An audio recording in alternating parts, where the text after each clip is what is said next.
So what's up mga boss, no? For today's video ay may ibebenta ko sa inyong mga gamit na naman ng Dio. So itong mga to ay spare ko lang sana. So kailangan ko nang ibenta dahil masyado nang makaalas dito sa garahe ko. So ito Dio engine 125, yan, kasama na lahat. Black head. So ang sukat nito, ang pagkakaalam ko is 54mm, no? Tapos long stroke na sigunyal na TWH. So naka-part na yan. Ang issue lang dito guys, ito, tumatama siya dito.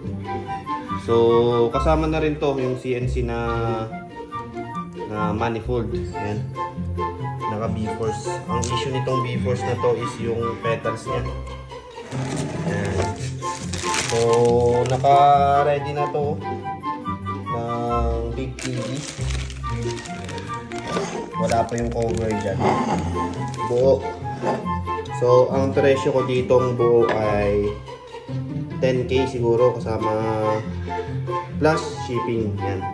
10k plus shipping. Kasi ang bili ko dito nun ay, pagkatanda ko ay 5k. Itong buong to.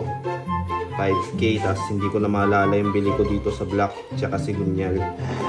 Then kasama na to, naka-port na to guys ng long stroke to, yung front face niya.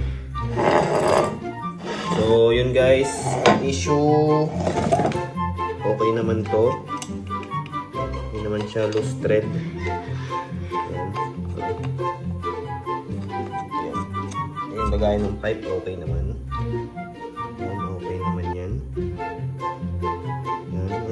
Issue, wala naman ata sa pagkakatanda ko. Yan, okay naman yung mga thread ito sa may crankshell nya.